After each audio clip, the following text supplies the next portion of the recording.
بسم اللہ الرحمن الرحیم نحمده ونصلي على سيدنا ومولانا محمد رسوله النبي الكريم أما بعد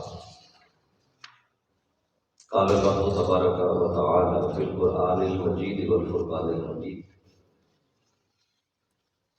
أعوذ بالله من الشيطان الرجيم بسم الله الرحمن الرحيم إنما وليكم الله ورسوله والذين آمنوا الذين يقيمون الصلاة ويؤتون الزكاة وهم راكعون صدق الله مولانا العظيم وصدق رسوله النبي الكريم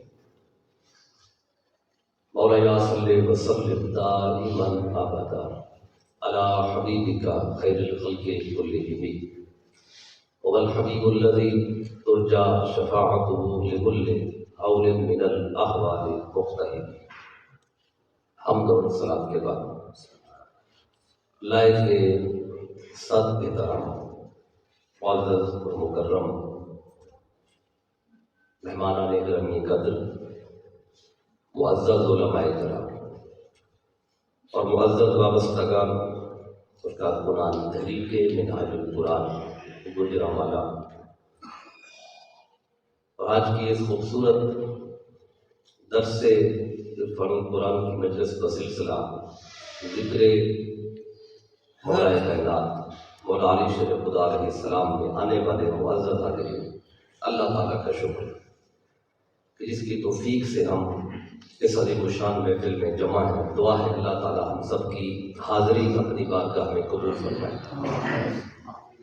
سب سے پہلے تو میں مبارکباد پیش کرنا چاہتا ہوں تمام منتظمین کو، جامع مسجد کی انتظامیہ کو اور تحریک منہاج القرآن یہ تمام دوستوں کو، جنہوں نے ماہ رمضان کی ان بابرکت ساعتوں میں قرآن فہمی کے لیے ان پروگرامز کا انعقاد کیا. اس سے قبل بھی 3-4 پروگرام جو ہیں وہ ہو چکے ہیں. تو اس پر میں جتنے بھی مبارکباد تو کم ہے، کیونکہ آج کے اس مادیت زدہ دور میں قرآن کے پیغام کو عام کرنا یہ کسی نعمت سے کم نہیں ہے، کیونکہ ہر بندہ مصروف ہے اور نفسی کا ایک عالم ہے، بالخصوص ہمارے اس ملک کے اندر. تو اس میں پھر قرآن کی بات کو لوگوں تک پہنچانا اور قرآن فہمی کے لیے لوگوں کو جمع کرنا، اور پھر جو مضطرب دل ہیں انہیں قرآن کے نور سے اطمینان پہنچانے کی کوشش کرنا، یہ اللہ تعالیٰ کی طرف سے توفیق بھی ہے اور بہت بڑی نعمت ہے. اور شکریہ بھی ادا کرتا ہوں محترم منیر حسین قادری صاحب کا بالخصوص، کہ جو میرے لیے وسیلہ اور ذریعہ بنے ہیں آج کی اس محفل میں حاضر ہونے کا. تو بلا تمہید میں بات شروع کرنا چاہتا ہوں. میری کوشش ہوگی کہ 1 گھنٹے کے اندر ہم اپنی گفتگو کو مکمل کر لیں. مولا کائنات مولا علی شیر خدا علیہ السلام آپ کا ذکر پاک کرنے کے لیے میں نے قرآن مجید کی سورہ مائدہ کی آیت نمبر 55 کو سمنامہ بیان بنایا ہے. اس آیت کو آیت ولایت بھی کہا جاتا ہے. ولایت، ولی، اولیاء، یہ لفظ آپ نے سنا ہوا ہے اور آپ اس کے مفہوم سے بھی کسی حد تک واقف ہیں. تو اس وجہ سے چونکہ اس میں اللہ تعالیٰ نے ولایت کا ذکر کیا ہے، تو اس آیت کو آیت ولایت بول دیا جاتا ہے. اس کا پہلے میں ترجمہ کر دوں، پھر اس پہ مولا کائنات مولا علی شیر خدا علیہ السلام کی بارگاہ میں خراج تحسین پیش کرنے کے لیے میں چند باتیں عرض کروں گا. اللہ تعالیٰ نے ارشاد فرمایا انما ولیکم اللہ، فرمایا بے شک تم سب کا ولی اللہ ہے. اب یہ جو قوم، یہ جو خطاب کی ضمیر ہے ولی جو قوم، اب اللہ فرماتا ہے میں تم سب کا ولی ہوں. اللہ تم سب کا ولی. تو جو بھی قرآن پڑھتا ہے یا جو بھی اس پیغام کو سنتا ہے تو کیا ہر پڑھنے والے اور سننے والے کا اللہ ولی ہے؟ جو بھی پڑھے گا، کیونکہ اللہ فرما رہا ہے میں تم سب کا ولی ہوں. اب اس کا جواب پچھلی آیت کے اندر ہے کہ یہ خطاب اللہ تعالیٰ کا کیا ہر انسان سے ہے یا پھر انسانوں میں خاص لوگوں سے ہے. اگر اس سے پچھلی آیت کو ہم دیکھیں، آیت نمبر 54، اس میں یہ جو مخاطب ہے اللہ نے ان کا ذکر کیا. اللہ فرماتا ہے یا ایھا الذین آمنوا، میں اے ایمان والو. اب ایمان والوں کہہ کر ایک بات اللہ تعالیٰ نے پچھلی آیت میں شروع کی. اب جب وہ آیت ختم ہوئی تو فوراً فرما دیا انما ولیکم اللہ، بے شک تم سب کا ولی اللہ ہے. اب اس سے پتہ چلا کہ یہ اللہ تعالیٰ جو فرما رہا ہے میں تم سب کا ولی ہوں، وہ سب کون ہے؟ وہ اہل ایمان. اللہ مومنوں سے فرما رہا ہے کہ میں تم سب کا ولی ہوں. اب ہم جتنے بیٹھے ہیں ہم سارے صاحب ایمان ہیں، تو میرا ولی بھی اللہ ہے، آپ کا ولی بھی اللہ ہے، اور جو صاحب ایمان یہاں نہیں ہے ان کا ولی بھی اللہ ہے. جب اللہ ہم سب کا ولی ہے اور اللہ خود کہہ رہا ہے میں تمہارا ولی ہوں، تو پھر جب اللہ ولی ہے تو پھر اللہ کے علاوہ کسی اور کی ولایت کی بھی ضرورت تو نہیں رہتی. جب اللہ ہمارا ولی ہے پھر کسی اور کی کیا ضرورت ہے؟ جیسے ایک جملہ آپ سنتے ہیں نا، لکھا ہوا بھی ملتا ہے دیواروں پر، ویسے بھی لوگ بولتے بھی ہیں کہ میرے لیے اللہ ہی کافی ہے. یہ سنتے ہیں نا آپ، میرے لیے اللہ ہی کافی ہے. تو اگر جب اللہ ہی کافی ہے میرے لیے تو پھر کسی اور کی طرف میں کیوں جاؤں؟ کسی اور کی کفایت کیوں تلاش کروں؟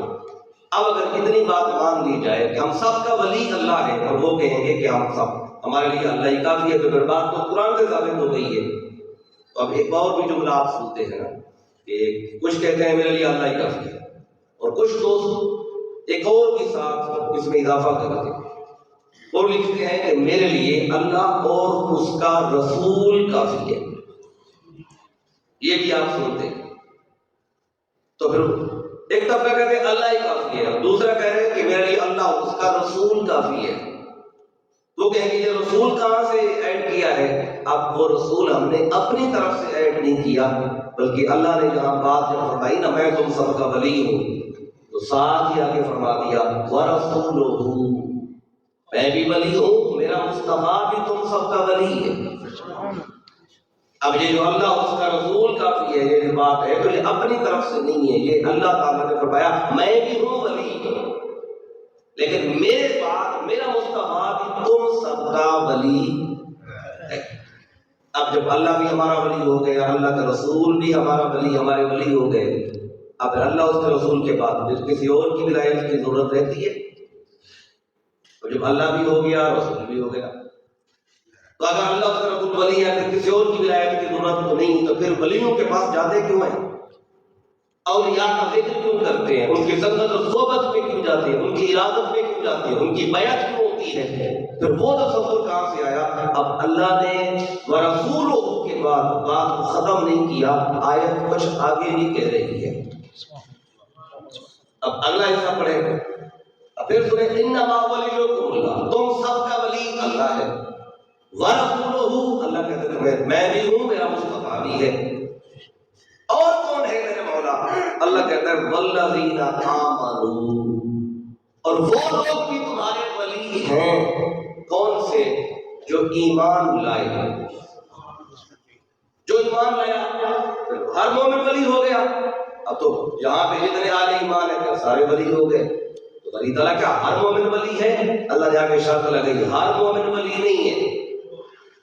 پھر کون ہے؟ آگے اللہ کہتا ہے الذین یقیمون الصلاۃ، وہ مومن تمہارے ولی ہیں اللہ رسول کے بعد. کون؟ جو نمازیں قائم کرتے ہیں. ویؤتون الزکاۃ، اور زکات ادا کرتے ہیں. وَهُمْ رَاكِعُونَ، اور زکوٰۃ اس حال میں دے دیتے ہیں کہ وہ کھڑے رکوع میں ہوتے ہیں، وہ حالات رکوع میں ہوتے زکوٰۃ دے رہے ہوتے۔ اچھا یہ رکوع میں آپ نے کبھی دیکھا ہے مطالعہ شرم سنگھ میں بندہ نماز پڑھ رہا ہو اور رکوع میں گیا ہو تو زکوٰۃ دی ہو؟ کبھی دیکھا؟ مطلب پھر یہ جو ولی ہے جو جس کے بارے میں اللہ کہہ رہا ہے اللہ رسول کے بعد، پھر وہ والا ولی تو نہیں ہے جو جہاں کوئی نظر آیا ہو۔ اچھا گجرانوالہ میں، پھر پورے پنجاب میں، پاکستان میں کبھی ایسا آپ نے نہیں دیکھا ہو۔ پھر ڈھونڈنا پڑے گا کہ وہ کون ہے جو پڑھ نماز رہا ہے اور جب رکوع میں جاتا ہے تو وہ زکوٰۃ دے رہا ہے۔ اور پہلا ولی تو وہ ہے اللہ اس کے رسول کے بعد، اس کی ولایت کا اللہ کہہ رہا ہے کہ وہ کون ہے۔ اب اس اگر آیت کا شان نزول اٹھائے تو اس میں یہ بات واضح ہو جاتی ہے کہ وہ شخصیت کون سی ہے۔ اب میں اس پر ایک حدیث پاک کو کر دیتا ہوں، اس کے ریفرنس بہت سارے اس حدیث پاک کے، دو تین آپ کو عرض کر دیتا ہوں۔ پہلا اس حدیث کا جو ریفرنس ہے، اس کا جو شان نزول ہے، اس میں حضرت عمار بن یاسر رضی اللہ تعالیٰ عنہ روایت کرتے ہیں۔ اس میں امام حاکم اپنی المستدرک میں اس حدیث کو بیان کرتے ہیں، کہ امام احمد بن حنبل کی مسند کے اندر بھی ہے، امام طبرانی کی معجم الکبیر میں بھی ہے، پھر معجم الاوسط میں بھی ہے، اور بھی اس کی 5-6 کتب ہیں، تفسیر کی بھی ہیں، حدیث کی بھی ہیں، ان میں یہ حدیث پاک سند کے ساتھ موجود ہے اور صحیح ہے۔ حدیث کیا ہے؟ حضرت عمار بن یاسر رضی اللہ تعالیٰ عنہ وہ بیان کرتے ہیں کہ ہم مسجد نبوی میں بیٹھے تھے اور یہ فرض نماز کا وقت نہیں تھا، جیسے صبح کے بعد 9 بجے کا 10 بجے کا جو ٹائم ہوتا ہے، یہ ٹائم اس طرح کا ٹائم تھا، نہ فرض نماز کا ٹائم نہیں تھا، نہ ظہر کا تھا، نہ عصر کا، نہ فجر کا، کہ اتنے میں ایک مسجد میں ایک سوالی آ گیا مانگنے والا، تو جو بیٹھے ہوئے تھے آپس میں بات چیت ہو رہی تھی، ان سے اس نے مانگا تو ان میں سے کسی نے سوالی کو نہیں دیا، تو اس سوالی نے دیکھا کہ آگے ایک بندہ کھڑا ہے جو نماز کی حالت میں ہے، اس نے کہا چلے ان سے نہیں ملا تو اگلے بندے سے مانگ کر دے شاید وہ دے دے۔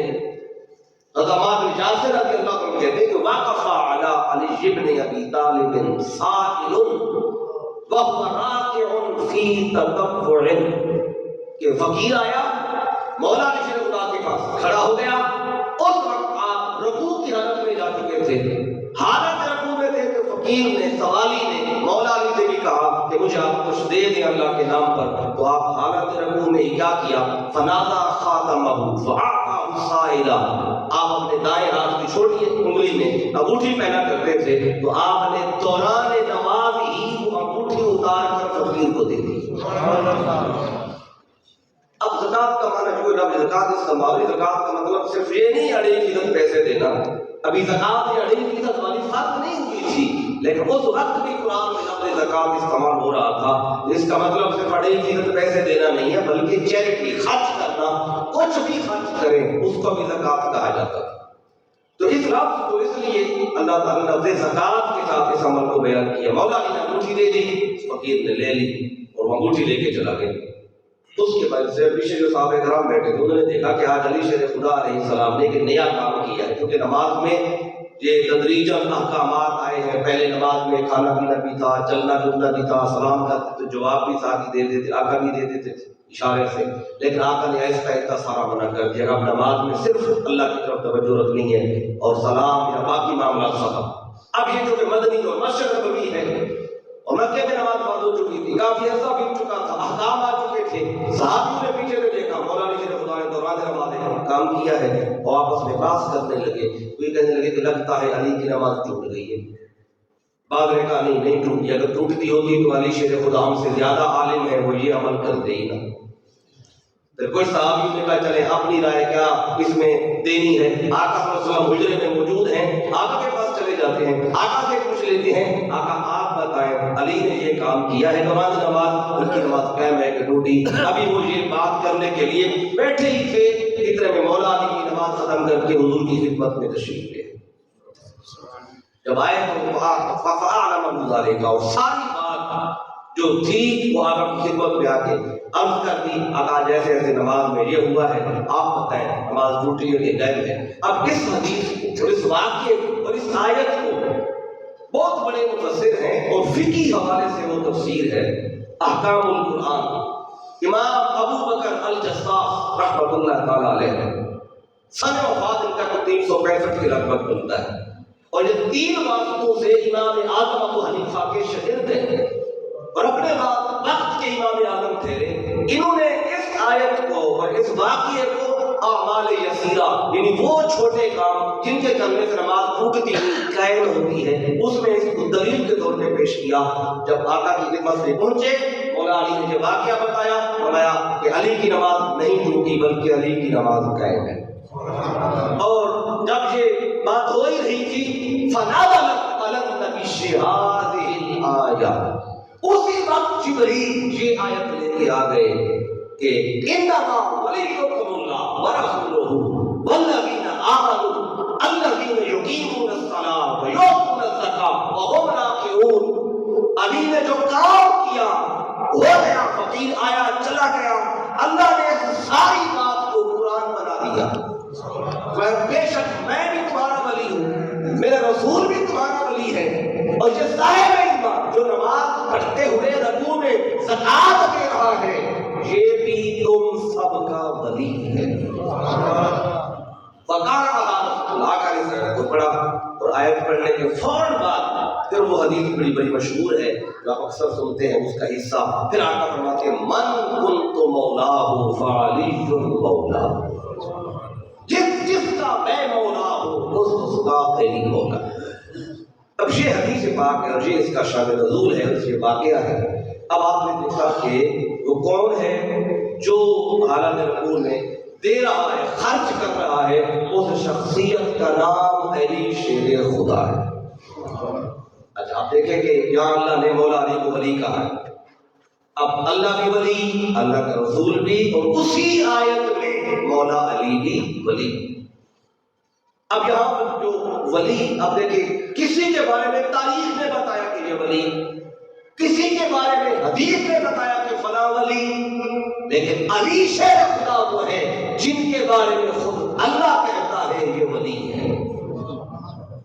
اب یہاں ولی کا معنی کیا ہے؟ کون سا ایسا کام کیا؟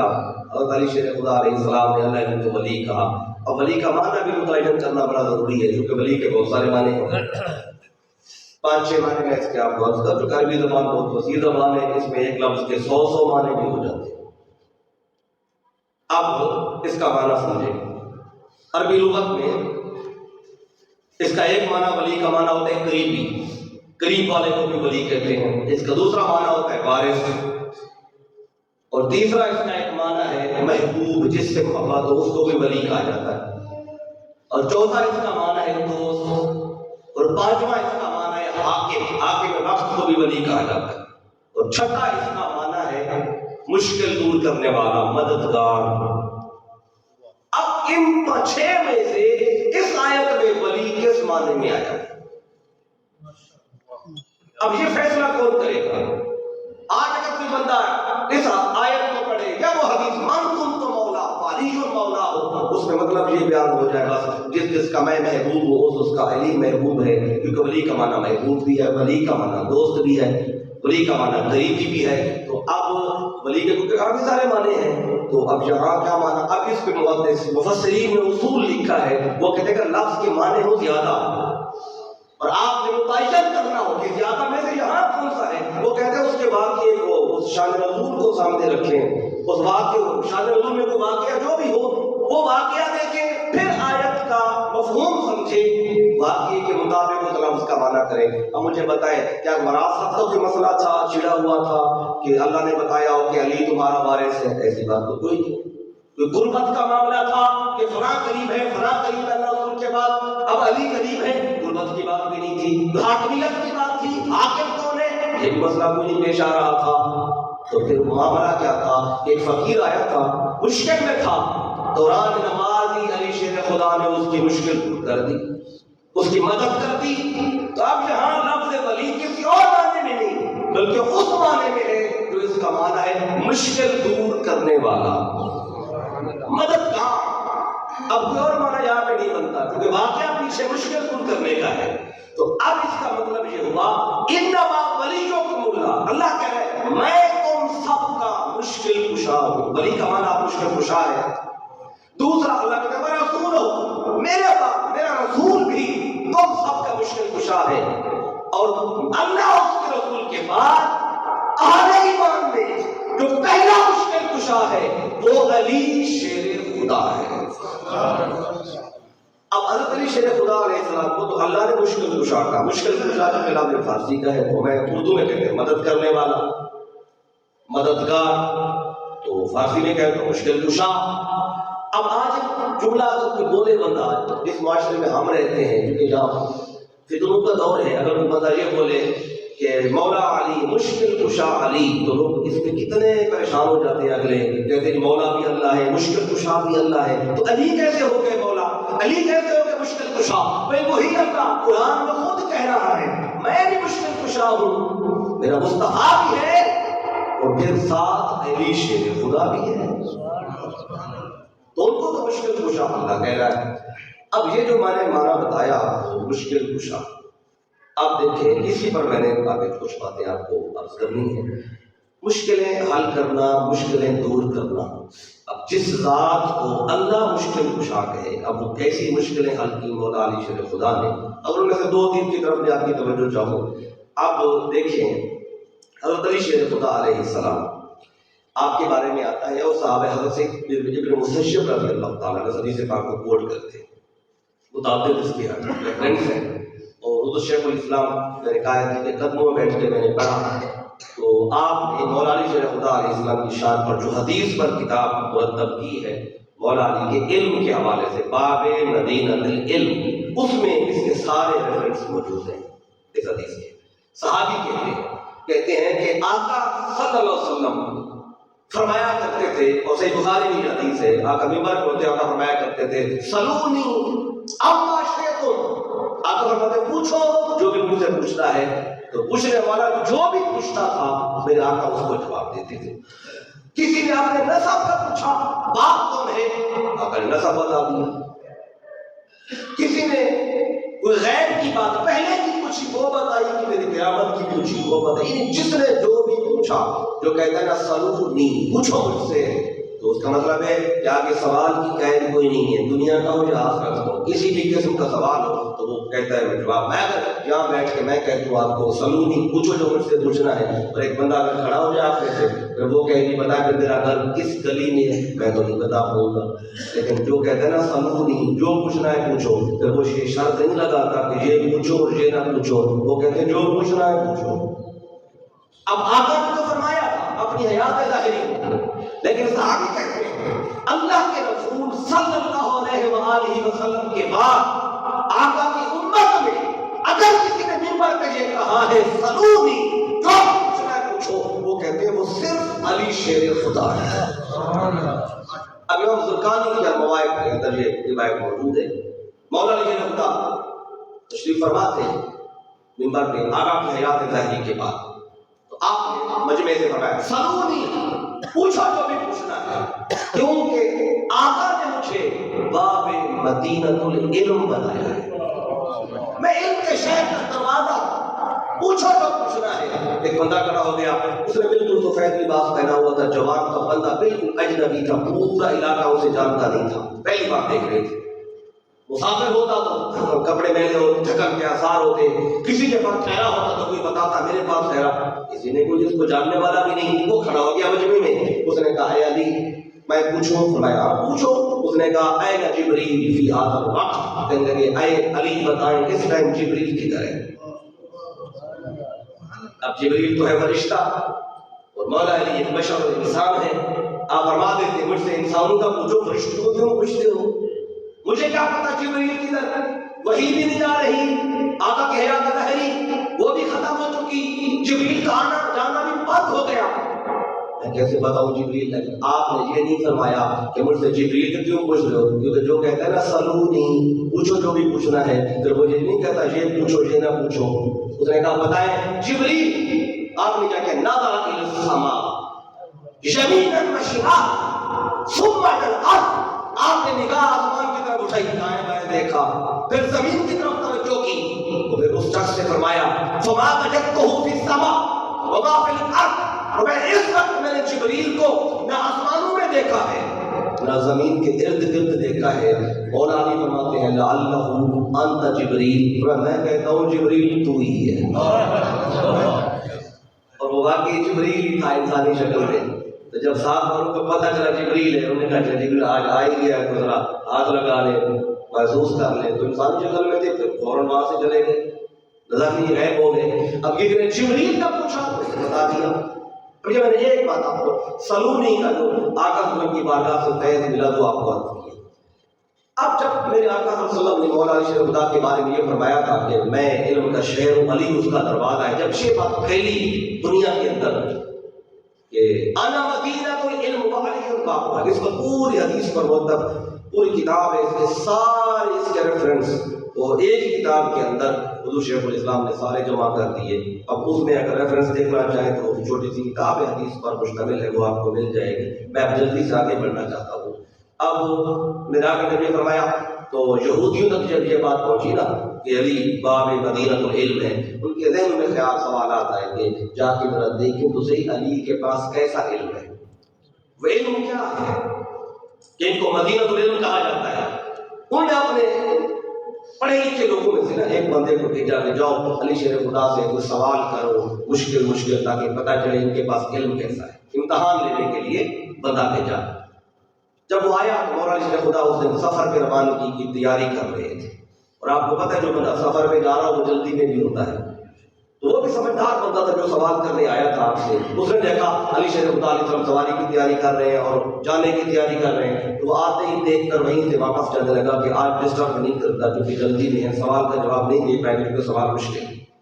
جب وہ جانے لگا تو مولا علی شیر خدا نے پیچھے سے آواز دی، فرمایا اے اجنبی بڑی دور سے آئے ہو لگتا ہے اور بات کے بغیر جا رہے ہو، خیر تو ہے؟ اس نے کہا جی ہاں میں آیا تو بڑی دور سے ہوں، پر آپ سے ایک سوال کرنا تھا آج، اور سوال بہت مشکل ہے، آپ جواب نہیں دے پائیں گے شاید، تو میں نے چاہا کہ آج نہیں کسی اور موقع پہ آؤں گا جب آپ بالکل اسی ہوں گے آپ سے بیٹھ کے بات کروں گا۔ آپ فرماتے ہیں کوئی بات نہیں، میں اپنا کام بھی جاری رکھوں گا، تو سوال بھی کر لیں۔ اس نے کہا اچھا کام بھی نہیں چھوڑیں گے؟ فرمایا نہیں چھوڑوں گا۔ اس نے سوال پوچھا، اب سوال بڑا خاص تھا، تو اس نے کہا اے علی مجھے وہ ہندسہ بتائیں۔ تھوڑی مشکل بات آ رہی ہے، لیکن مشکل تب تک مشکل ہے جب تک مشکل کشا کے پاس نہیں آئی۔ تو اس نے کہا مجھے وہ ہندسہ بتائیں جو 2 سے لے کے 10 تک ہر ایک پر پورا تقسیم ہو جائے۔ اب طلبہ اور اساتذہ کی تو بڑی خاص بات ہے، اور یہ سوال مقابلے کے امتحان میں پوچھا جا سکتا ہے وہ ہندسہ کون سا ہے، کیونکہ وہ جو یہودی تھے وہ ہندسوں میں علم العادات میں بڑے ماہر تھے، حساب کتاب میں آج بھی بڑے ماہر ہیں۔ تو آج اگر کسی شخص کے پاس جائے صاحب علم کے پاس تو اسے کہ مجھے ہندسہ بتائیں، آج بندہ یہ کہتا ہے کہ مجھ سے ہندسے نہ پوچھو، مجھ سے کوئی شریعت کا مسئلہ پوچھ لو، حلال و حرام کا پوچھ لو، نماز کا مسئلہ پوچھ لو، ہندسے کیا ہے؟ آپ بندے سے پوچھے نا مجھے یہی کہے گا، لیکن مولا علی شیر خدا نے نہیں فرمایا کہ مجھ سے ہندسہ کیوں پوچھ رہے ہو، کیونکہ آپ صرف صاحب علم نہیں، آپ مولا کائنات ہے، کائنات کا کوئی بھی علم کوئی بھی بات پوچھو۔ اچھا اس نے کہا ہندسہ بتایا، مولا علی نے فرمایا بس ہندسہ پوچھنے آئے ہو اتنی دور سے؟ اے علی ہاں ہندسہ پوچھنے آیا ہوں۔ اچھا آپ کا تو جواب دیتا ہوں ہندسہ کون سا ہے، لیکن اس سے پہلے آپ نے اس سے ایک سوال کیا۔ آپ نے فرمایا چلو ہندسہ تجھے میں بتاتا ہوں، پہلے مجھے یہ بتا کہ ہفتے میں دن کتنے ہوتے ہیں؟ اب وہ بڑا صاحب علم بندہ تھا، اس نے کہا کہ اے علی یہ بچوں والا سوال مجھ سے کیوں کر رہے ہیں؟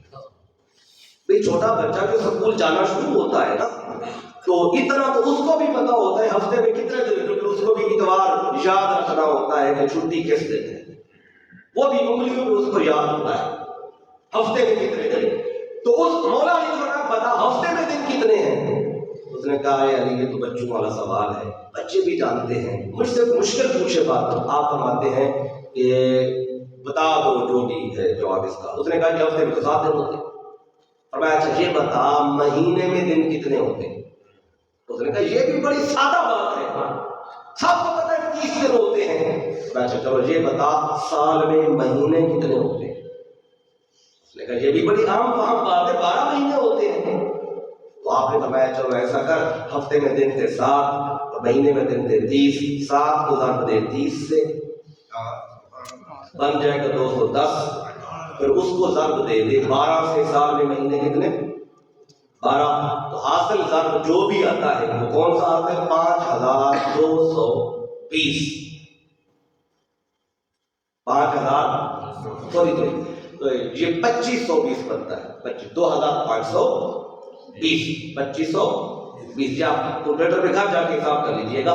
تو یہ عدد جو آ گیا 2520، یہ وہ عدد ہے جو 2 پہ تقسیم کرے گا پھر بھی کچھ نہیں بچے گا، 3 پہ کرے گا پھر بھی کچھ نہیں بچے گا، 4 پہ 5 پہ 6 پہ 7 پہ جس پہ بھی تقسیم کرے گا بچے گا کچھ نہیں۔ یہ ہے وہ ہندسہ۔ وہ بندہ بڑا ہکا بکا رہ گیا، اس نے کہا یعنی ہندسہ تو ہمیں پہلے بھی پتا تھا یہ ہے، لیکن آج تک کلیے کا پتہ نہیں تھا۔ ہندسہ معلوم کرنے کا کلیہ کیا ہے؟ دیکھیں میں نے ہندسہ بتایا 2520 یہ ہندسہ ہے۔ ہو سکتا ہے کل آپ کو بھول جائے، اگلے دن بھول جائے، مہینے بعد بھول جائے، تو ہندسہ بھول سکتا ہے۔ یہ جو کلیہ ہے، ہفتے میں دن کتنے ہوتے ہیں، مہینے میں دن کتنے ہوتے ہیں، سال میں مہینے کتنے ہوتے ہیں، جب بھی ضربیں دیں گے جواب آ جائے گا۔ تو اس نے کہا علی آپ نے تو کلیہ سمجھا دیا، ہمارے پورے علاقے میں ہندسہ آتا ہے لوگوں کو، کلیے کا پتہ نہیں ہے۔ علی آپ نے تو کمال کر دیا۔ تو اب وہ جب جانے لگا تو مولا علی کے پاس پھر آ گیا، میں اب کیا ہے؟ کہنے لگا علی اس عدد کے معلوم کرنے کا صرف ایک ہی کلیہ ہے یا اور بھی ہے؟ فرمایا بہت سارے ہیں کلیے اس کے۔ تو اس نے کہا علی مہربانی کریں جاتے جاتے مجھے ایک اور بھی بتا دو، تاکہ جب اپنے علاقے میں جاؤں تو جا کے کوئی نعرے تو لگاؤں نا کہ باب مدینۃ العلم سے مل کے آیا ہوں۔ میں ایک کلیہ اور سن لے، کیا بتایا؟ فرمایا اچھا کلیہ تجھے دوسرا بھی بتاتا ہوں، پہلے یہ بتا تجھے گنتی آتی ہے 1 سے لے کے 10 تک؟ اس نے کہا 1 سے لے کے 10 تک تو بچوں نے بھی یاد کی ہوئی ہوتی ہے۔ تو آپ فرماتے چلو تو سنا دے۔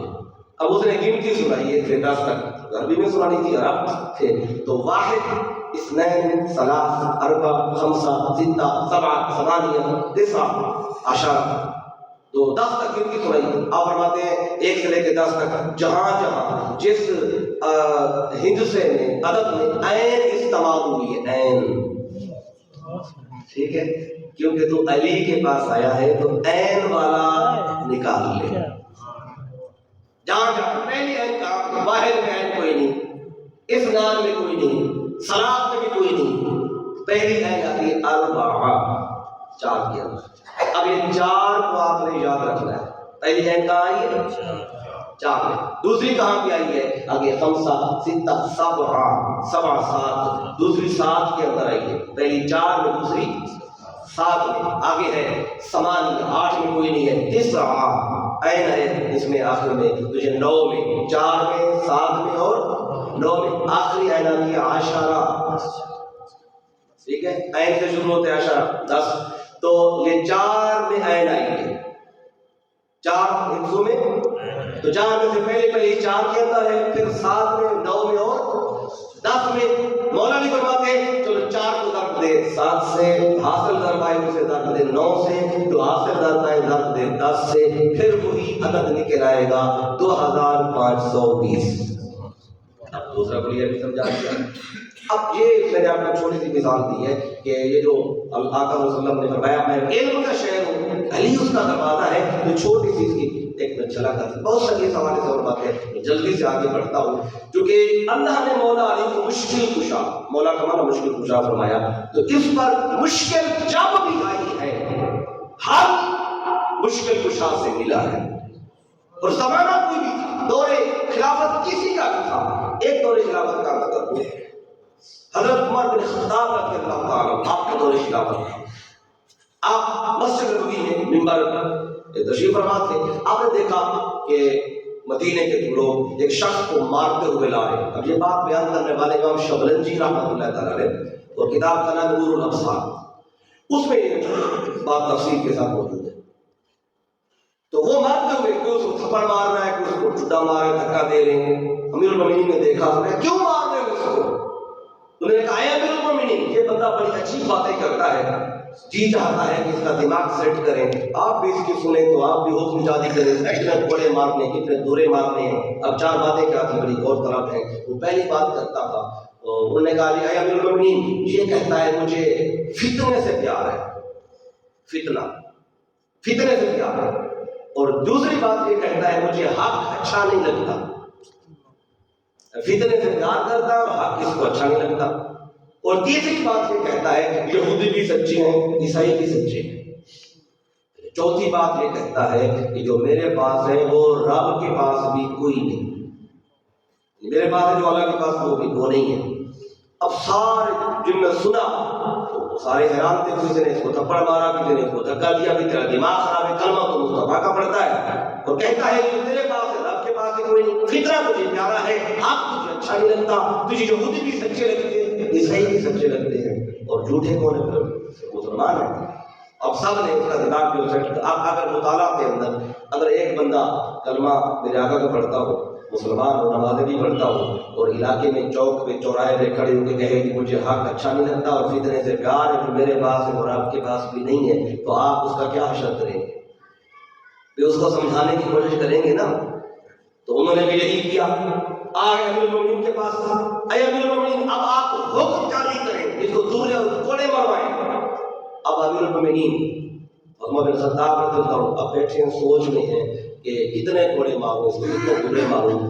جب فیصلہ دینے لگے نا تو رک گئے، کہیں فیصلے میں غلطی نہ ہو جائے، تو ایک بندہ بھیجا کہ جاؤ علی کو بلا کے دو، تو مشکلات پڑی ہے، تو علی کو بلائے، وہ فیصلہ کریں گے۔ ایک شخص کیا، مولا علی کو بلا کے لائے، آپ تشریف لائے، تو امیر المومنین نے کہا اے علی، یہ بندہ ہے اور یہ چار باتیں کرتا ہے، اب میں نے اس کو کوڑے اور درے مارنے ہیں، حکم جاری کرنا ہے، فیصلہ آپ کریں تاکہ غلطی نہ ہو جائے فیصلے میں۔ مولا علی شیر خدا نے اس بندے پہ نگاہ ڈالی اور اس پہ نگاہ ڈال کے اس کے اندر کے حال کو بھی جان لیا کہ یہ کیوں کہہ رہا ہے۔ اب صحابی بیان کرتے ہیں کہ کیا کہتے تھے صحابہ کرام، کہتے ہیں کہ قرآن کا ایک ظاہر ہے اور قرآن کا ایک باطن ہے، کہتے ہیں علی وہ ہے جنہیں قرآن کے ظاہر کا بھی علم ہے، قرآن کے باطن کا بھی علم ہے۔ اب جو قرآن کے باطن کو جو جانتا ہے تو ان سے انسان کا باطن کیسے چھپ سکتا ہے؟ اب جن کو اللہ مشکل کشا بنا رہا ہے تو پھر ان کو یہ شان بھی دے رہا ہے۔ آپ نے توجہ کی اس بندے کو، یہ کیوں کہہ رہا ہے؟ اندر کا راز جان لیا اور آپ نے امیر المومنین سے فرمایا اے امیر المومنین، اس بندے کو نہ کوڑے مارنے ہیں نہ ہی دورے مارنے ہیں، ہو سکے تو اس کو انعام دے دیں۔ سارے پریشان، انہوں نے کہا کہ ہم تو کوڑے اور دورے مارنے کا فیصلہ کرنے کہ اس میں بیٹھے ہوئے ہیں، اور کچھ بندے اس کا دماغ سیٹ بھی کر کے آئے بیٹھے ہیں، کتنے تھپڑ مارا، کتنے دھکا دیا، کتنے لاک ماری، اپنا سینہ ٹھنڈا کر کے بیٹھے ہیں، جن نے اسے سنا ہے، اور میں بھی دورے اور کوڑے مارنے کا حکم جاری کرنے والا تھا۔ اے علی، اگر آپ یہ کہتے سزا نہ دیں تب تک جو بات تھی، یہ انعام بھی دیں، یہ کیا بات ہے؟ فیصلہ کیسے کیا آپ نے؟ فرمایا میں نے فیصلہ قرآن سے کیا۔ اب امیر قرآن صحابہ کرام نے پڑھا تھا، جتنے بیٹھے تھے صحابی آقا کی خدمت میں بیٹھنے والے، صحبت میں بیٹھنے والے، قرآن انہوں نے بھی پڑھا، قرآن مولا علی نے بھی پڑھا۔ اب جو قرآن مولا علی نے پڑھا ویسا کسی اور نے نہیں پڑھا۔ اب دیکھیے اس پر آپ نے فرمایا میں نے فیصلہ قرآن سے کیا۔ امیر المومنین کہنے لگے اے علی ہمیں ذرا سمجھائیں کیسے فیصلہ کیا ہے۔ مولا علی سے خدا نے فرمایا کہ یہ جو پہلی بات کہتا ہے نا کہ مجھے حق، مجھے فتنے سے پیار ہے، فتنے سے، فرمایا یہ اپنی بات میں سچا ہے۔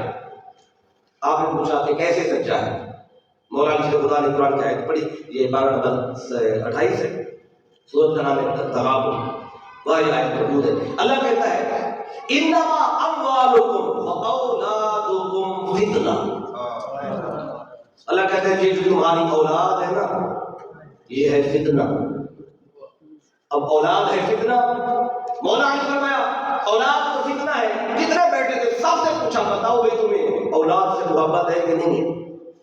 سب نے کہا کہ اولاد سے کس کو محبت نہیں ہے؟ سب کو ہے۔ اور یہ بھی تو یہی کہہ رہا ہے مجھے فتنے سے پیار ہے،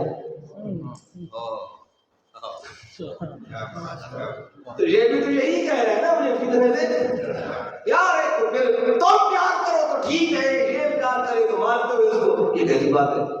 اچھا انہوں نے کہا یا علی یہ کہتا ہے کہ مجھے حق اچھا نہیں لگتا، فرمایا یہ اس بات میں بھی سچا ہے۔ کہنے لگے کیسے؟ فرمایا فیصلہ یہ بھی قرآن سے کیا۔ کہنے لگے یعنی بتائیں اسے حق اچھا نہیں لگتا، میں قرآن پڑھوں، پارہ نمبر 26 ہے، سورت کا نام ہے قاف، اس میں اللہ فرماتا ہے وَجَاءَتْ سَكْرَةُ الْمَوْتِ بِالْحَقِّ، کہ موت ہے حق۔ فرمایا موت تو حق ہے، اچھی کس کو لگتی ہے؟ کہنے لگے کسی کو نہیں اچھی لگتی۔ فرمایا یہ بھی تو یہی کہہ رہا ہے مجھے حق اچھا نہیں لگتا، تو ٹھیک ہی تو کہہ رہے ہیں، آپ کو موت اچھی نہ لگے تو ٹھیک ہے، یہ کہہ رہے ہیں حق اچھا نہیں لگتا تو کہو جی نہیں یہ کیسے؟ دو باتیں کو سمجھ آ گئی، اے علی دو باتوں کی سمجھ آ گئی۔ اب رہ گئی تیسری بات، یہ جو کہتا ہے نا کہ یہودی بھی سچے ہیں عیسائی بھی سچے ہیں، اس بات کا کیا کرنا ہے؟ فرمایا یہ اس بات میں بھی سچا ہے۔ وہ کیسے؟ فرمایا قرآن سے فیصلہ کیا ہے، پہلا پارہ ہے سورۃ البقرہ ہے، اس میں اللہ فرماتا ہے وقالت اليهود ليست النصارى على شيء وقالت النصارى ليست اليهود على شيء، یہودی کہتے تھے عیسائی جھوٹے ہیں، اور عیسائی کہتے تھے یہودی جھوٹے ہیں، یعنی ایک دوسرے کو جھوٹا کہتے تھے اور ایک دوسرے کو جھوٹا کہنے میں دونوں سچ کہتے تھے۔ یہودی کہتے عیسائی جھوٹے، عیسائی کہتے تھے یہودی جھوٹے، تھے تو دونوں جھوٹے، تو اب جھوٹا کہنے میں سچے ہیں۔ مثال کے طور پہ اگر آپ کے مطالعہ میں دو بندے جو دونوں چور ہوں، نامور چور، آپس میں ان کی ملاقات ہو جائے چوک پہ، ہے تو نہیں ایسے، میں مثال دے رہا ہوں، میں کسی اور شہر کی مثال دے دیتا ہوں، مثال کے طور پہ چلے جائیں ڈسکا، وہاں پہ کچھ دو بندے ہوں جو دو نامور چور ہوں اور ان کی آپس میں ملاقات ہو جائے بازار میں، تو جو بھی آپس میں ایک دوسرے کو ملے پتا اس کو بھی یہ بھی چور ہے، پتا اس کو بھی یہ بھی چور ہے، اور بازار میں مل جائے تو ایک وہ کہے کہ تو چور ہے، وہ کہے نہیں نہیں تو چور ہے، تو دونوں سچے ہیں کہ نہیں؟ تو یہی بات ہے، یہودی کہتے ہیں وہ جھوٹے، عیسائی کہتے ہیں وہ جھوٹے، تھے تو دونوں جھوٹے، تو جھوٹا ایک دوسرے کہنے میں دونوں سچے۔ اور علی فرماتے ہیں یہ سچ تو کہتا ہے یہودی بھی سچے اپنی بات میں، عیسائی بھی دونوں جھوٹے، تو کہنے لگا علی اس بات کی بھی سمجھ آ گئی ہے۔ اب رہے گی چوتھی اور آخری بات، علی یہ جو کہتا ہے نا جو میرے پاس ہے وہ رب کے پاس ہی کوئی نہیں، اللہ نے ہر شے دی ہے، پیدا اس نے کیا، ہر شے اس نے دی، رزق وہ دے رہا ہے، وہ کیا ہے جو اس کے پاس ہے رب کے پاس نہیں ہے، فرمایا یہ اس بات میں بھی سچا ہے۔ انہوں نے کہا علی کیسے؟ آپ فرماتے دیکھو یہ جو بندہ کھڑا ہے فرمایا اس کی بیوی بھی ہے، بچے ہیں تو بیوی ہے نا، جو فطرت سے پیار کرتا ہے، بچے ہیں تو پیار کرتا ہے، اس کی بیوی بھی ہے، اس کے بچے بھی ہیں، اور اللہ وہ ہے کہ لم یلد ولم یولد، نہ اس کی بیوی ہے نہ اس کے بچے ہیں، نہ وہ کسی سے پیدا ہوا۔ تو آپ کہتے ہیں یہ جو کہہ رہا ہے نا جو میرے پاس ہے وہ رب کے پاس نہیں، یہ سچا ہے، کیونکہ اس کی بیوی بھی ہے، اس کے بچے بھی ہیں، اللہ کی نہ بیوی ہے نہ اللہ کے بچے ہیں۔ تو آپ نے جب 4 وقت کا فیصلہ سنایا نا تو یہ سنتے ہی عمر بن خطاب رضی اللہ تعالیٰ عنہ منبر سے نیچے اترے اور آ کے مولا علی کے ماتھے کو چوما، اور آپ کا ماتھا چھو کر کہتے ہیں آخر دعا کی اللہ کی بارگاہ میں، باری تعالیٰ میں اس مشکل سے پناہ مانگتا ہوں کہ مجھ پر مشکل تو آئے پر مشکل کشا پاس نہ ہو، تو اے اللہ میں وہ دن ہی نہیں چاہتا کہ عمر کو زمین پہ ہو پر علی موجود نہ ہو، کیونکہ جب علی نہیں ہوگا میں فیصلہ کروں گا تو غلطی ہو سکتی ہے، تو یہ علی ہے جو مجھے فیصلے پہ قائم رکھے ہوئے ہیں، عدل پہ قائم رکھے ہوئے ہیں۔ اب یہ میں نے آپ کو تاکہ مشکل آئی مولا علی نے بتایا، اب اس پر 2 باتیں میں اور بھی آپ کو کوٹ کر دوں تاکہ یہ جو مضمون ہے کسی حد تک مکمل ہو جائے۔ مولا علی شریف اللہ علیہ السلام آپ کا دور خلافت تھا، اور آج بھی آپ کو پتہ ہے جب مسافر سفر پہ جاتے ہیں تو جو پرانے دور کے لوگ ہیں نا، جب سفر پہ جانا ہو 5-10 گھنٹے کا سفر ہو تو وہ اپنے ساتھ کھانا پینا گھر سے پکا ہوا لے کے جاتے، کیونکہ ان کو پتہ ہے راستے میں خالص چیز نہیں ملتی، وہ اپنا کھانا وغیرہ ساتھ لے کے جاتے۔ آج کل کے راستوں میں ہوٹل وغیرہ بنے ہوئے ہیں تو وہ ہوٹل میں رکتے ہیں تو سحری کرنی ہے، افطاری کرنی ہے، پھر کھانا پینا تو مل جاتا ہے۔ پرانے دور میں اس طرح کا سسٹم نہیں ہوتا تھا، پیدل سفر ہوتے تھے تو جانے والے سفر بھی ہوتے تھے تو کھانا وغیرہ ساتھ ہوتا۔ 2 بندے سفر میں نکلے، اب ان میں سے ایک نے اپنے ساتھ کھانے کے لیے 5 روٹیاں پاس رکھی اور ایک بندے نے رکھی 3. اب ایک سفر تھوڑا ہوگا کہ کھانا تھوڑا ہوگا، لیکن 3 تھی، ایک کے پاس 5. دونوں سفر پہ اکٹھے جا رہے ہیں. تھوڑا سا آگے گئے تو راستے میں ایک اور بندہ ملا. اس نے پوچھا کہاں جانے کا ارادہ ہے؟ انہوں نے کہا جب فلاں جگہ پہ جا رہے ہیں. اس نے کہا میں نے بھی ادھر ہی جانا ہے، مجھے بھی ساتھ لے چلو. یہ جو راستے میں بندہ ملا اس کے پاس روٹی نہیں تھی، اس کا سفر تھوڑا تھا. تھوڑا سا آگے گئے تو ان کو بھوک لگی. انہوں نے کہا جی بیٹھے روٹی تو ہمارے پاس، جب روٹی کھا لیتے ہیں. جب بیٹھے آپس میں روٹی کھولی، اس نے 5 روٹیاں رکھی، اس نے 3 رکھی. جو تیسرا ساتھ ملا اس کے پاس تو تھی کوئی، وہ سائڈ پہ بیٹھ گیا. انہوں نے کہا نہیں تو ہمارا ہم سفر ہے، یہ مناسب نہیں ہے ہم کھائیں اور تم نہ کھائیں. اس نے کہا جی تم کھاؤ، میرے پاس تو ہے کوئی نہیں. انہوں نے کہا نہیں تم بھی کھاؤ ہمارے ساتھ. اچھا وہ آ کے اس کے پاس بٹھایا. اب وہ جھجک رہا تھا کیونکہ تھوڑی کھاؤ کتنی کھاؤ، بھوک ہے اس حساب سے نہیں کھاؤ نہیں کھا پائے گا کیونکہ روٹی ان کی ہے. تو انہوں نے کہا کہ ایسا کرتے ہیں روٹیوں کا کر دیتے ہیں ٹکڑے تاکہ ہر بندہ برابر برابر کھا لے، پیٹ بھر کے کھا لے. اب روٹیاں تھی 5، ایک کی تھی 3، دوسرے کی کتنی ہو گئی 8. تھوڑا سا آپ چلیں گے تو یہ بات آپ کو یاد بھی رہے گی اور بات بھی پوری ہو جائے گی. 8 روٹیاں تھی ان کے پاس. اب بندے ہیں 3. اب 9 روٹیاں ہوتی 3 دن سب کو آ جاتی. اب وہ 3 دن تو نہیں آ سکتی، وہ چاہتے برابر برابر تاکہ ہر بندہ پیٹ بھر کے آرام سے کھا لے. اب انہوں نے کہا کہ ایسا کرتے ہیں روٹی کے کرتے ہیں ٹکڑے تاکہ 3 بندوں میں پوری آ جائے. انہوں نے کہا کہ ہر روٹی کو 3 ٹکڑے کر دیے. اب 8 ٹوٹل 3 تو 8 در میں 3 کتنی ہوگی نا 24 ہوگی. اب روٹیاں بن گئی سمجھے 24 چھوٹی کر کے ٹکڑے کر کے.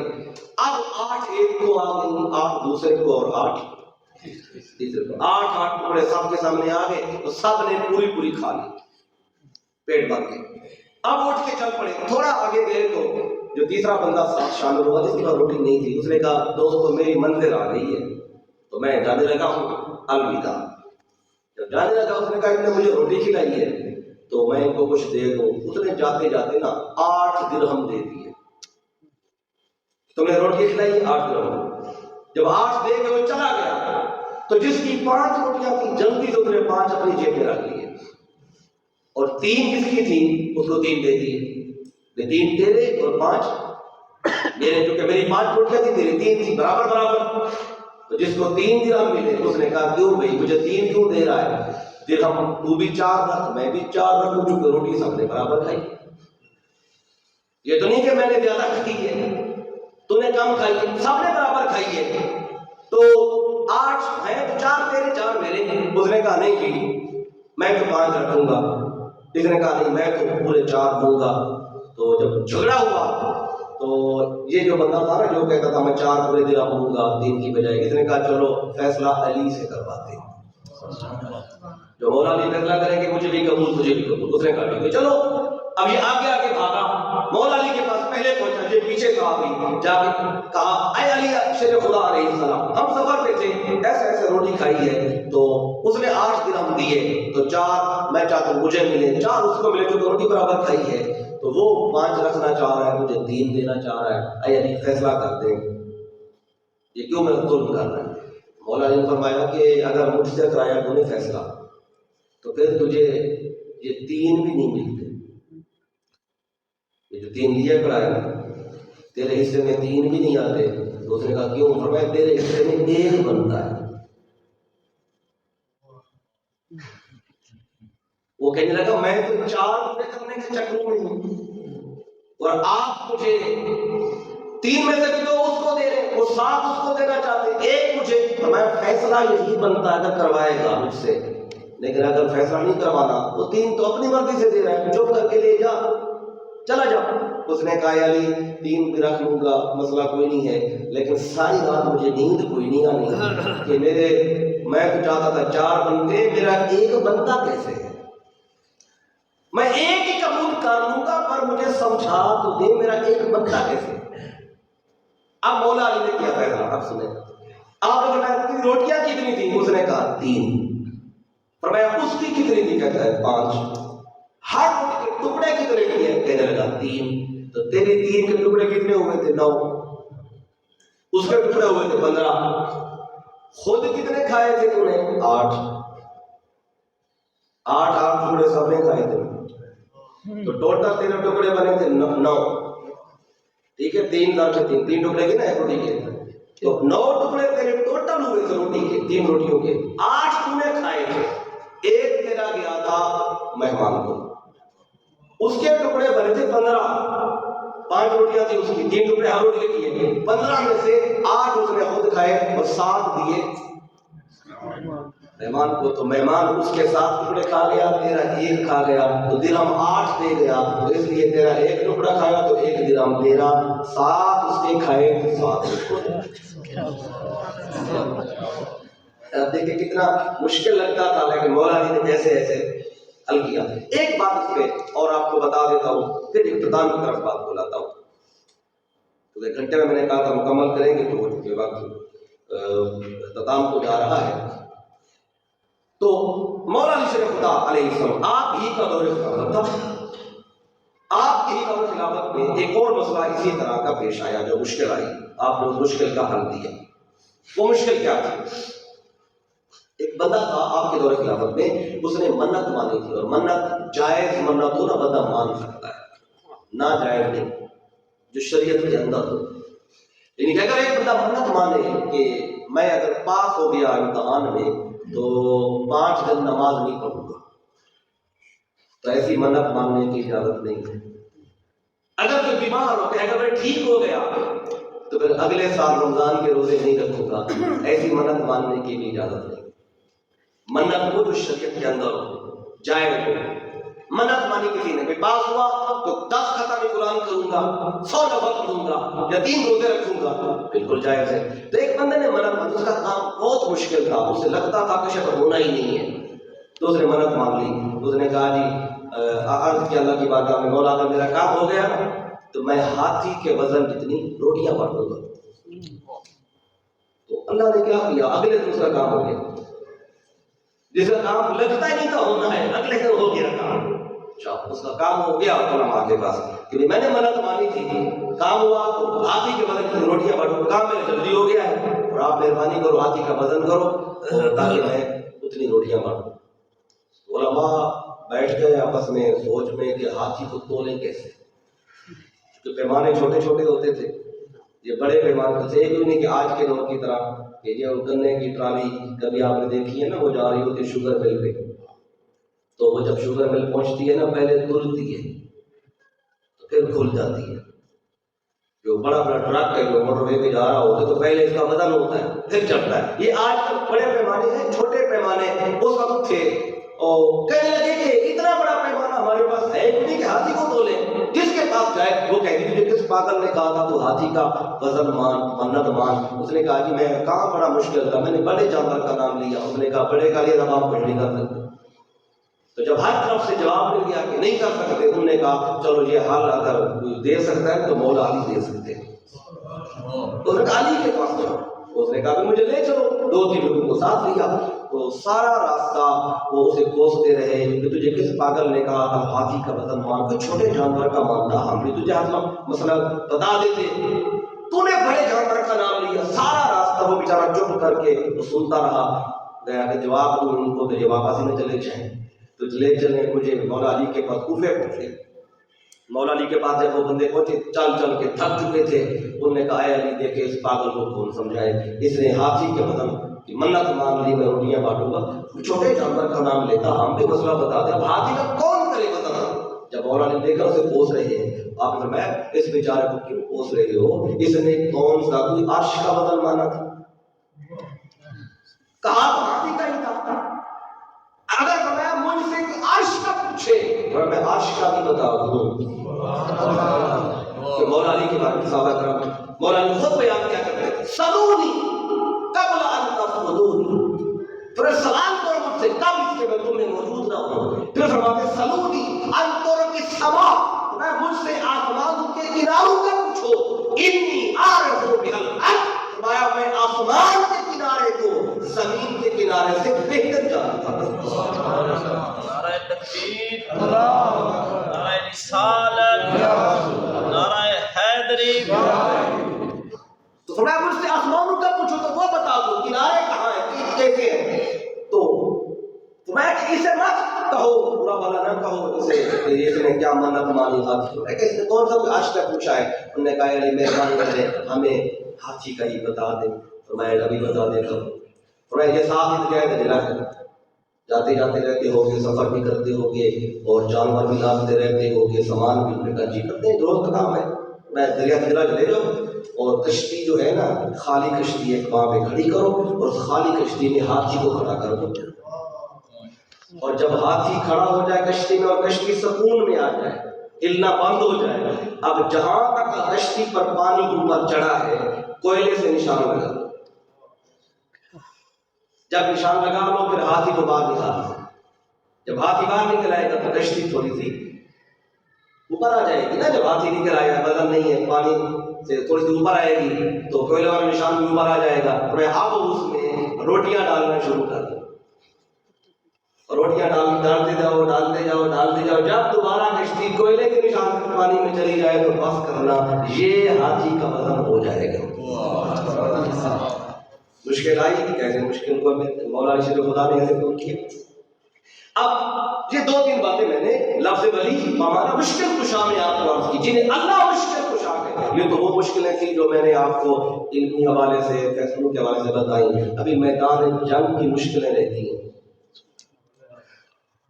اب میدان جنگ میں گئے تو پھر ادھر ہی رہ جائیں گے، تو میرے پاس کوئی 5-10 منٹ ہے تو میں تھوڑی بات کو بڑھا دوں، پوری ختم 5 منٹ زیادہ تو اور کر لیں۔ تو میں کوشش کر رہا تھا کہ 6:30 بجے تک ختم کر، کیونکہ 6:30 بجے تک شروع کیا تھا میرے خیال 6:35 میں 5:20 پہ نماز پڑھی ہے نا، تقریباً 6:30 کے بعد شروع کیا تھا۔ 5 منٹ میں تھوڑی دو باتیں میدان جنگ کی طرف بھی چلے جاتے ہیں، ایک بات ادھر سے آپ کو کر دیتا ہوں کہ میدان جنگ میں مشکلیں کوئی ایک نہیں آئی، کئی مشکلیں آئی۔ ابھی آج 19 ہے نا، 17 کو بدر ابھی ہوا ہے، اور اکثر مساجد میں ہر جگہ پہ 17 جب دن آتا ہے تو بدر کے حوالے سے آپ گفتگو بھی علماء سے سنتے ہیں۔ آپ کو پتہ ہے کہ بدر کے جنگ میں 70 کافر مرے اور 14 مسلمان شہید ہوئے۔ اتنا تو ہم پڑھتے ہیں سنتے ہیں، لیکن مفسرین نے اور محدثین نے لکھا ہے کہ ان 70 میں سے 39 کافروں کو اکیلے مولا علی نے مارا اور 11 کافروں کو قتل کرنے میں علی شریک ہوئے۔ 39 اکیلے اور 11 کو شریک ہوئے، کتنے ہو گئے؟ 50، یعنی کہ 70 ٹوٹل بنتے ہیں تو 50 کو مارنے میں علی کا ہاتھ ہے۔ تو اس لیے بدر کے میدان میں فرشتہ آیا، اس نے آ کے مولا علی کی بہادری کا نعرہ لگایا، اور وہ صحابی کہتے ہیں ہم نے کانوں سے سنا، بندہ نظر نہیں آ رہا تھا، آواز سنی کہ کہنے والا کہہ رہا تھا کہ لا سیف الا ذوالفقار ولا فقا الا علی الکرار۔ کہتے تلواریں اور بھی ہیں لیکن جیسی تلواریں ذوالفقار ہے ویسی تلوار کوئی نہیں، اور مرد جوان اور بھی ہے بدر میں، جیسا علی جوان ہے ویسا جوان کوئی نہیں۔ اب ایک بات اس میں سے بتا دوں، بدر یقیناً آپ نے گفتگو سنتے ہیں اور آج میڈیا کا دور ہے تو آپ میڈیا میں بھی سنتے ہیں۔ ایک بات اس میں سے بتا دوں، پہلی جنگ ہوئی نا بدر، جسے مارتے حق و باطل کہتے ہیں اور ہے بھی صحیح، تو اب اس میں ٹوٹل 70 کافر مرے، مسلمان کتنے؟ 313 تھے، کافر 1000 تھے، لیکن نظر آنے میں مسلمان اتنے ہی ہیں، کافر کی تعداد ہے۔ لیکن اگر سورہ آل عمران جو پڑھیں، باقی قرآن مجید کے 2-3 مقام اور مجھے بدر کی بات ہے کہ سورہ انفال کے اندر، تو اللہ تعالیٰ نے فرمایا کہ میں نے 5000 فرشتے بھیجے تھے بدر کی جنگ میں۔ ایک مقام میں آ کر دعا کی، بری ہرا مدد کے لیے بھیج، پہلا موقع ہے تاکہ میرے غلاموں کو تسلی ملے کہ ہمارے ساتھ فرشتے بھی ہیں، لڑنا ضرور ہے، تسلی کے لیے کھڑے ہو۔ تو اللہ نے فرمایا چلو 3000 بھیج دے۔ 3000 کا آقا نے بتایا نا، تو ابھی کچھ صحابیوں کے دلوں میں اس طرح کہیں شاید کچھ اور بھی ہوتے، تو آقا نے عرض کیا باری تعالیٰ اور بھی دے، تو اللہ نے 5000 کر دیا، اور ان 5000 میں جبریل بھی ہے، اور جبریل طبقات اپنے ساتھ میں حدیث ہے کہ جبریل آیا، آقا فرماتے ہیں دیکھو گھوڑی پہ جبریل بیٹھا ہے اور گھوڑی کا سرخ رنگ کی گھوڑی، فرمایا اس پہ جبریل ہے اور امامہ باندھا ہوا ہے سبز رنگ کا، اور ہاتھ میں نیزہ ہے، اوپر زرہ ہے، یعنی جبریل پوری تیاری کے ساتھ آیا ہوا ہے، زرہ بھی پہنی ہوئی ہے، ہاتھ میں نیزہ بھی ہے، سر پہ امامہ بھی ہے، اور گھوڑی کا رنگ ہے، تو دیکھو یہ جبریل جا رہا ہے۔ جب صحابی نے آقا یہ جبریل جا رہا ہے، حوصلے اور پختہ ہو گئے، جبریل بھی آیا ہوا ہے۔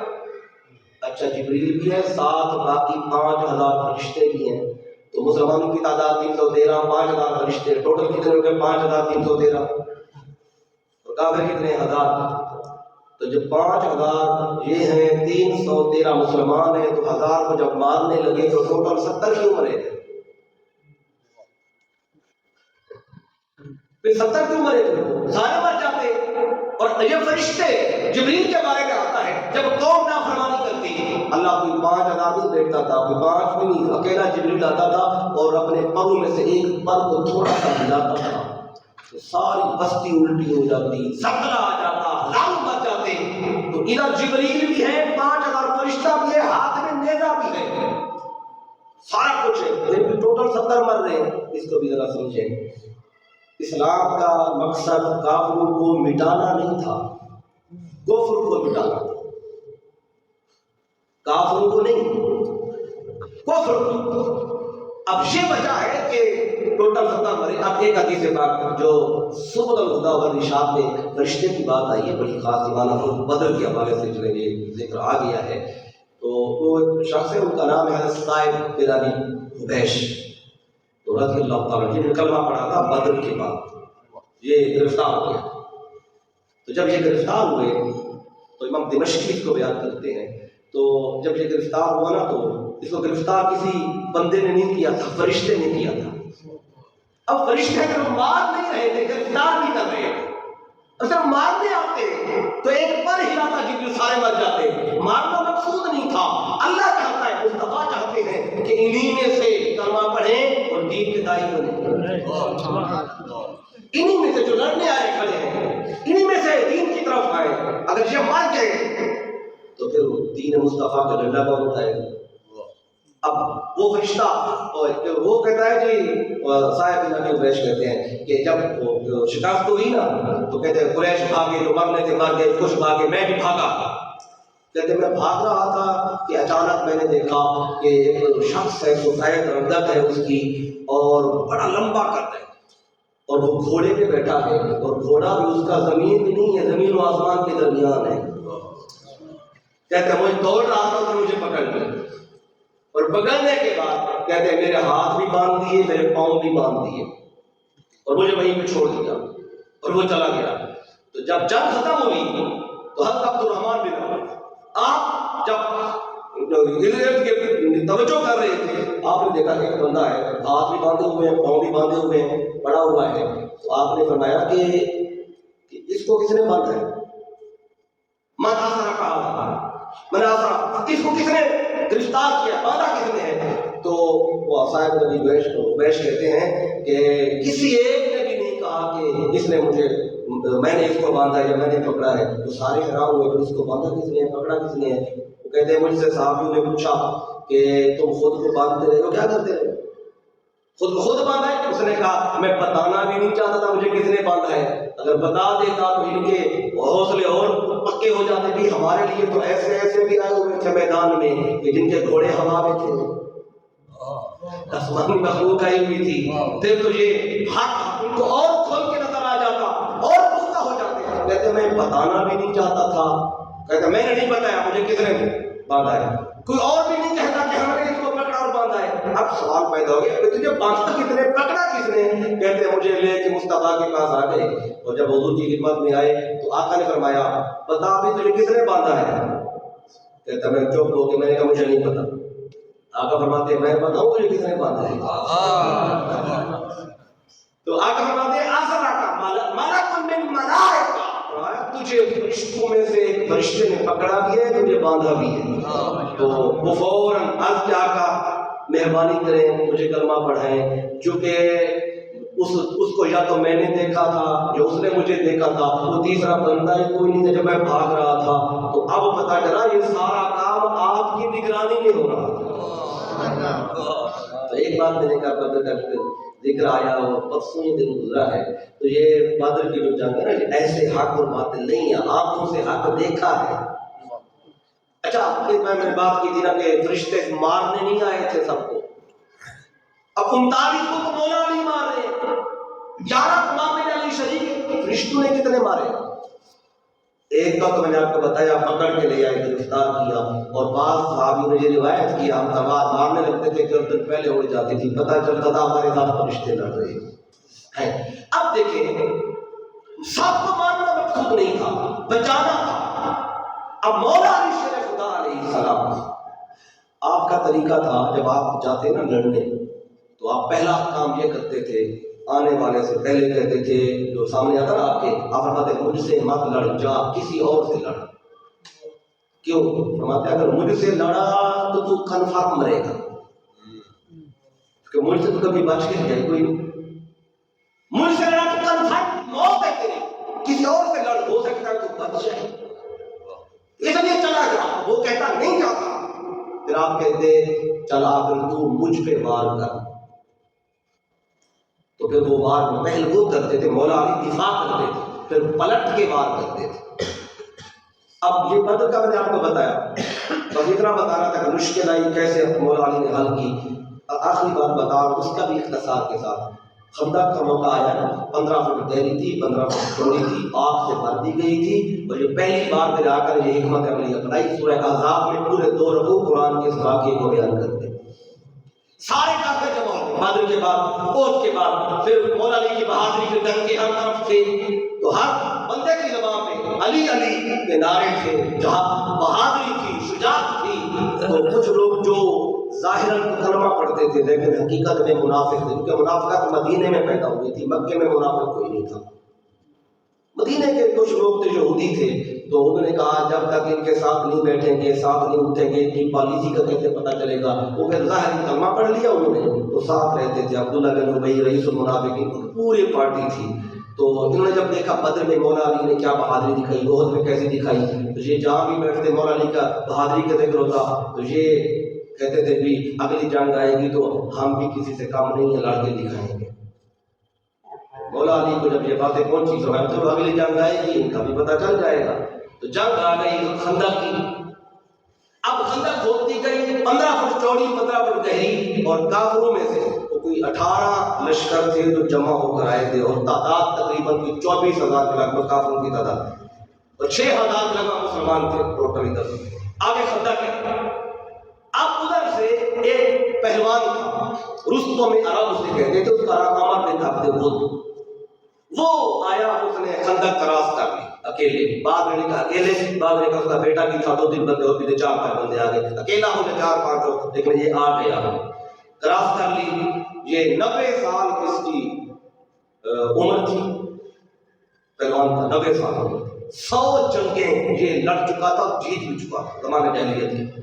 مولا علی کے سامنے آمنا سامنا پہلی بار ہوا، یہ کراس کر کے آ گیا، اور جو ہی آیا اس نے آ کے کہا حق میں مبارز، کہتے کون ہے میرا مد مقابل، مجھ سے کون لڑے گا؟ ایک سے ایک لڑتا تھا، اتنے صحابہ کرام بیٹھے تھے، اللہ کا حکم یہی تھا، سارے خاموش تھے، کسی نے کوئی جواب نہیں دیا، کوئی بھی نہیں اٹھا۔ جب کوئی نہیں اٹھا آخر میں مولا علی اٹھے، آجا یا رسول اللہ صلی اللہ علیہ وآلہ وسلم، آقا اس کے لیے میں نے مجھے بھیجے۔ تو میرے آقا فرماتے ہیں یا علی کن علی مکانک، آیا علی تو نہیں جا رہا، تو بیٹھ جائے۔ اب مولا علی آخر میں اٹھتے، جو ہی اس نے پکارا تھا پہلے اٹھتے گئے۔ آپ پہلے اس لیے نہیں اٹھے کیونکہ کافی لوگ تھے جو منافقین تھے، جو شامل تھے، یہاں بھی موجود تھے، وہ کہتے رہتے تھے کہ موقع آئے گا جنگ کا تو ہم بھی لڑ کے دکھائیں گے۔ مولا علی چاہتے تھے اب جاؤ لڑو تاکہ تمہاری بہادری کی دنیا دیکھے۔ جب دیکھا تو کوئی بھی نہیں اٹھا تو آخر میں خود کھڑے ہو گئے، میں جاتا ہوں، تو آ کر بیٹھا۔ دوسری بار اس نے کہا کون ہے میرا مد مقابل، مولا علی پھر کھڑے ہوئے، جب کوئی بھی نہیں اٹھا تو آ کر فرماتے ہیں بیٹھ، تو نہیں چلا۔ تیسری بار اس نے دیکھا کون ہے میرا مد مقابل، پھر بھی کوئی نہیں اٹھا، اور آپ کو پھر وہ ساتھ بک بک بھی کرنے لگا، کہتا ہے وہ جنت کدھر ہے جن کے لیے تم لڑتے ہو، آؤ لڑو میں تمہیں جنت دے دوں۔ اچھا پھر بھی کوئی نہیں اٹھتا، آخر میں پھر علی کرے. اور یہ قرآن مجید کا واقعہ پھر اللہ کہتا ہے کہ زاغت الابصار وبلغت القلوب الحناجر وتظنون باللہ الظنون. جب منظر اللہ بتا رہے اہل ایمان کا، تمہارے کلیجے ان کو آ رہے تھے، یہ حالت تھی. اور وقت علی شیر خدا اٹھتے آگے مجھے بھیجے. اب تیسری بار بھی اگر مولا علی نہ جاتے، شکست ہو جاتی، تو آقا فرماتے اے علی ہم تعلم من ہوا، اے علی جانتا ہے اس سامنے کون کھڑا ہوا ہے؟ یہ امر ہے حالات ہوتے کے برابر، پہلا کا اس کو میرا رب ہے. مولا علی فرماتے ہیں آقا وَإِن كَانَ أَمْرًا، امر ہے تو کیا ہوا، مجھے بھیجیں میں لڑوں گا. اور ساتھ ہی عرض کیا آقا میں جانتا ہوں کہ امر ہے، اور یہ بھی جانتا ہوں سوائے میرے اس وقت اس کا مد مقابل کوئی بھی نہیں ہے. آقا نے بلایا، آقا نے دیکھا علی غصے میں ہے، اتنا غصہ ہے اس بندے پر کہ آپ جاتے تو امر تو کیا کسی کو بھی نہ چھوڑتے، سارے بندے مار کیا جاتے. آقا نے فوراً اپنا امامہ اتار کے علی کے ساتھ رکھا تاکہ رحمت والا امام علی کے سر پہ جائے تو ذرا غصہ کنٹرول میں آ جائے، تاکہ پھر عمل کو مارے اور ان کو نہ ختم کر دے. کیونکہ مارنا مقصود نہیں ہے، ان کو اسلام میں لانا مقصود ہے. کیونکہ اسلام تشدد کا یا ان کو کافر کو ختم کرنے کا دین نہیں، کفر کو مٹانے کا ہے، ان کو اسلام میں لانے کا ہے.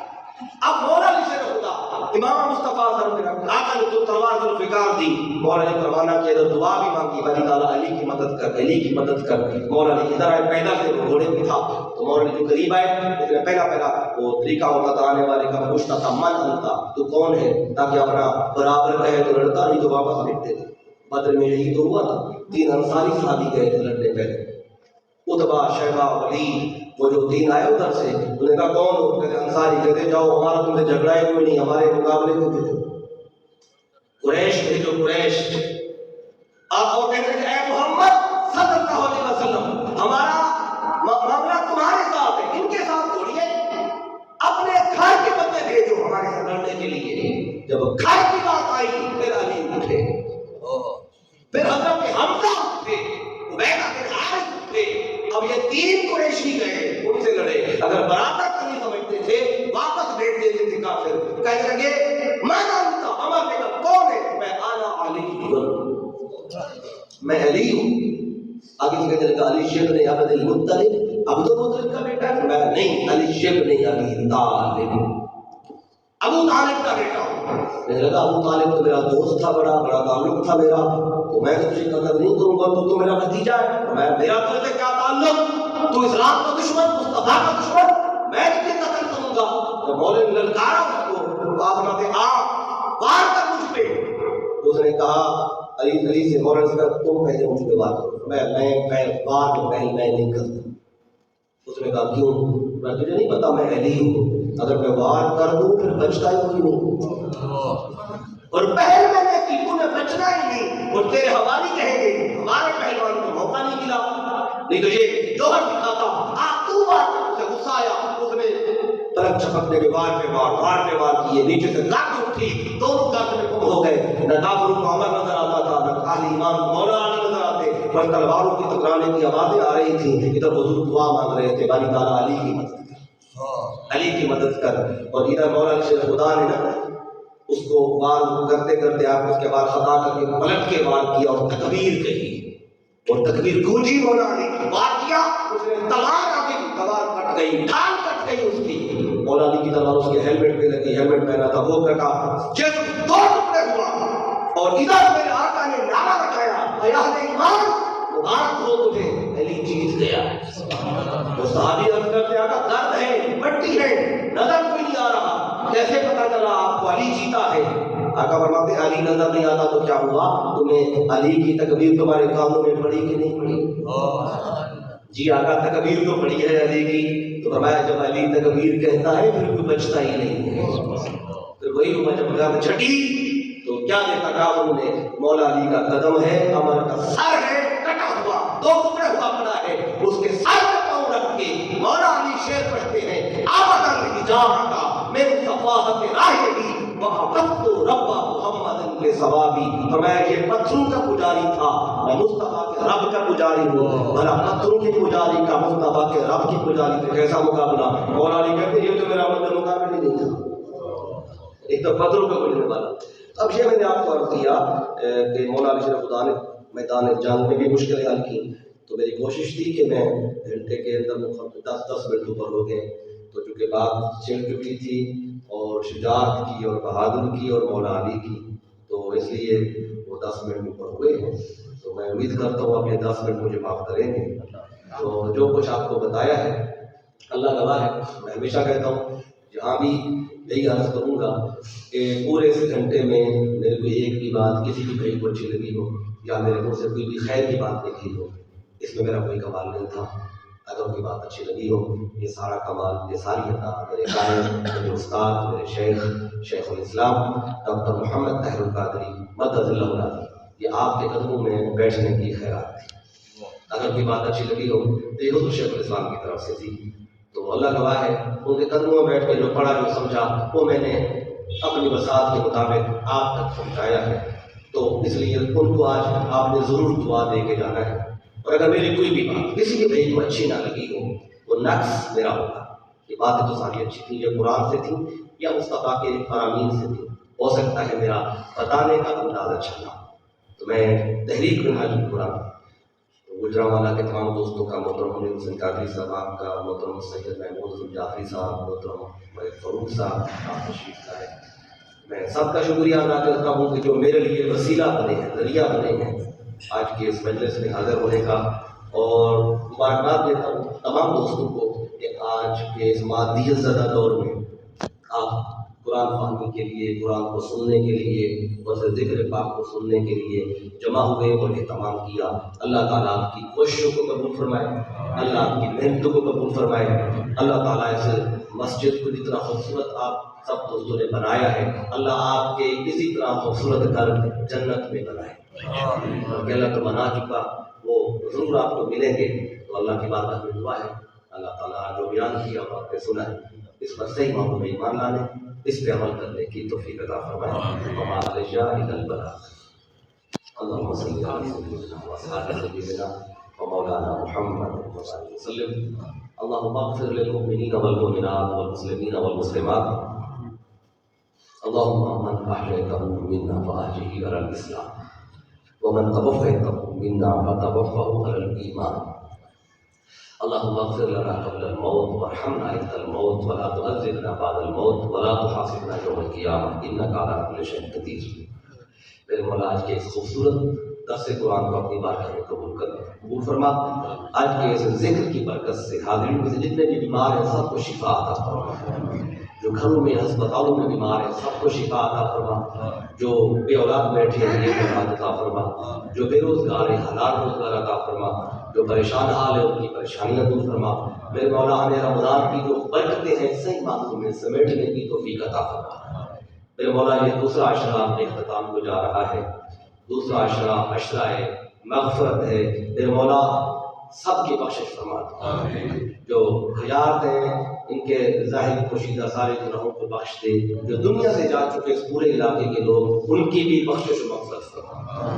میرے مولا بالخصوص محترم محمود حسین جعفری صاحب، آپ کی والدہ مائدہ کا پچھلے دن انتقال ہوا، میرے مولا اس ماہ رمضان کی برکت سے ان کی قبر کو جنت کا باغ بنا، ان کی قبر کی منزل کو آسان فرما، آخرت میں میرے مولا آخرت کی منزل آسان فرما، اور قبر میں آخرت کی معرفت عطا فرما، اور اہل بیت طہار کا سایہ عطا فرما۔ میرے مولا جو طلبہ بیٹھے انہیں علم نافع و عمل صالح کرنے کی توفیق عطا فرما، جو اساتذہ علماء بیٹھے سب کے علم اور عمل میں برکت اور وسعت عطا فرما۔ میرے مولا جو ہم نے مانگا ہے تو جان چکا، جو نہیں مانگ سکے تو دلوں کے راز جانتا ہے، جو جائز دعائیں سب دوست لے کے بیٹھے ہیں سب کی جائز دعاؤں کو اپنی بارگاہ میں قبول فرما۔ اللهم ربنا تقبل دعاءنا مع جماعة المسلمين كما تقبلت من الأنبياء والمرسلين، وصلى الله تعالى على حبيب خير خلقه محمد وعلى آله وأصحابه وأهل بيته أجمعين، آمين برحمتك يا أرحم الراحمين۔